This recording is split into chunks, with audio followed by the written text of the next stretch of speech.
In international relations, especially in GS paper 2, you tend to get a question from NAM in every alternate years, or at least in 3 to 2 years. So whenever the summit takes place or some news happens of NAM, there is a high possibility of you getting a question. So now let's discuss why NAM was in news. Recently, the 19th summit of the NAM was held in Uganda. Okay, so what is the theme? It is in news because of the summit. So the theme is deepening cooperation of shared global affluence. So there was a declaration which was accepted, Kampala Declaration. So in UPSC, in prelims, you can get a question. Kampala Declaration or Kampala Declaration is related to what? Is it NAM? Is it related to biodiversity? Is it related to climate change? So Kampala Declaration is related to non-alignment movement. It is commit to strengthen the United Nations as the primary multilateral organization, because nowadays people or the countries started to move away from UN and focus on regional groupings or certain strategic groupings like Shanghai Cooperation Organization, BRICS, BIMSTEC. People start to give more importance to such kind of organization than the UN. It also agreed to make joint efforts to realize the 2013 agenda for a sustainable development and the Addis Ababa Action Agenda. So what is it, the AAAA? It provides a global framework for financing sustainable. The sustainable word is very much important in UPSC now. So sustainable development by aligning all financing flows and policies with economic, social, and environmental priorities, as well as it strongly condemns the illegal Israeli military aggression which happens, okay, and call for immediate and durable humanitarian ceasefire. Then another important thing why this NAM was in news, a new member was inducted to NAM. So South Sudan now became the new member. So that is why NAM was in news. Now let's discuss a bit about history of NAM or why NAM was in news. The genesis, if you see, it all started from a conference in Bandung, Indonesia, or the Bandung Conference, it is famously called. So the genesis.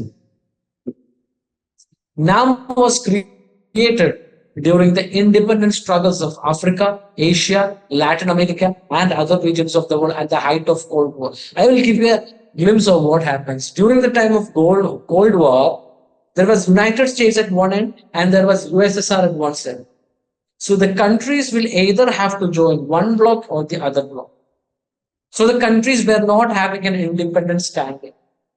There started something called as a NAM, initiated by countries like India, Egypt, Ghana, etc. They told we are not aligning with either the USSR or USA, and we are planning to stand the way we are without aligning.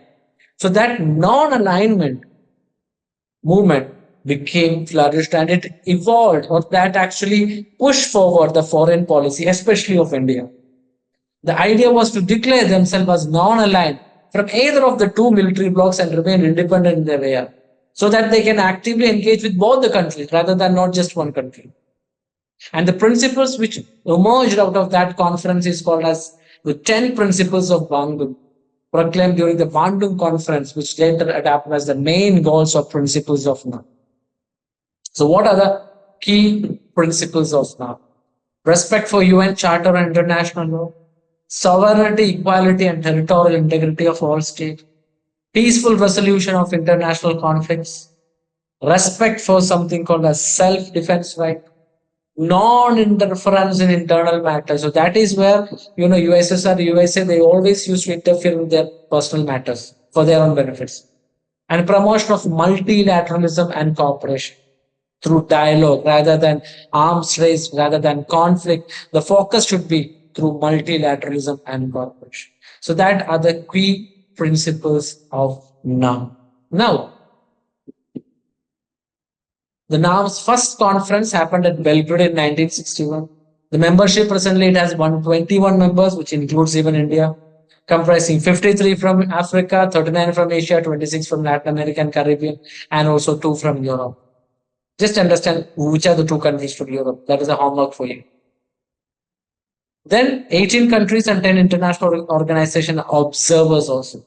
So the policy of NAM was based on 5 principles of Panchi, principles for the conduct of international relations signed between India and China.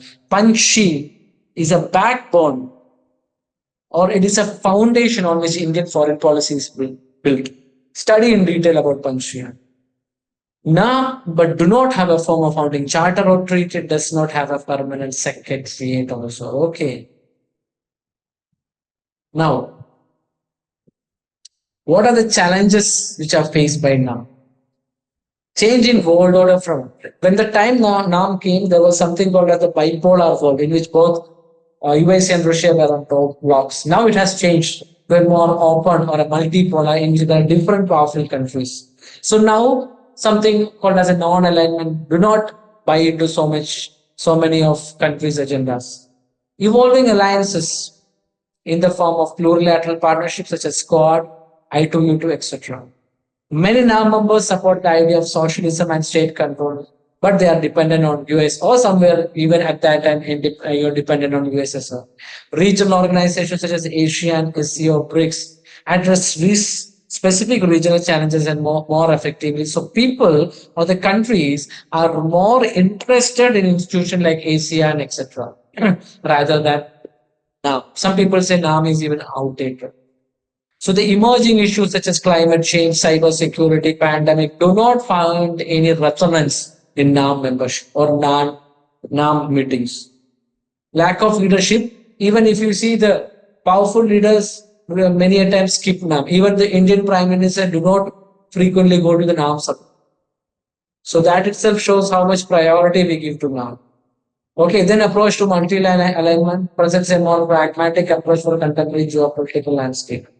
Okay, so those are the challenges which are faced by NAM, because people say that NAM has lost its relevance once Cold War was over in 1991, because people believe that this NAM came so that countries cannot, or countries might not join either two blocks and rather stay independent, okay, or stay neutral. So that was actually not neutral, actually, do not align with any countries. But once it is over, multipolar came. What is the relevance of NAM? That was the thought process, or that was the ideology of many of the countries. But if you see the current relevance, how we can apply the relevance of NAM is through reform and democratization of UN. NAM advocates for expediting reform of United Nations Security Council to make it more democratic. Protecting sovereignty. They promote the principles of self-determination, respect, non-aggression. So wherever these issues are, whenever these are there, the relevance stands. For example, Russia-Ukraine crisis, Israel-Palestine issues happening in Africa, Afghanistan. That means sovereignty is being threatened. So as long as sovereignty is being threatened, self-determination is threatened, respect of territorial integration is threatened, NAM can be relevant. As an integral part of foreign policy, many developing countries like India still follow the NAM. That's why till now, India is not seen by the external countries as an aggressor. Rather, India is seen as a responsible country. Unifying force. NAM is still applicable as a strict measure to prevent colonization, imperialism, and of developing and small countries. And it's a platform where the South, in a previous session, if you go back and see the recordings, I've discussed in detail in a session about what is South, global South, and what is North. So the countries with the South, which are not that developed, so this is a platform where they can come together and discuss their issues. Okay, what are the challenges they face? What are the interests they have, etc. Then they have something called as promoting multilateralism and global peace.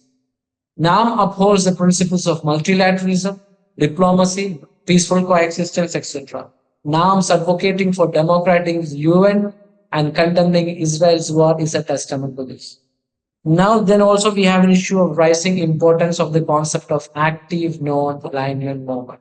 So these are some of the areas where we can say NAM is still relevant. till if the present world, if you say when the China US axis grows or the differences grows, there's a chance that the world can further move toward the time when there was Cold War. So there is again a relevance of now or non-aligning with those countries. So that is related to the now.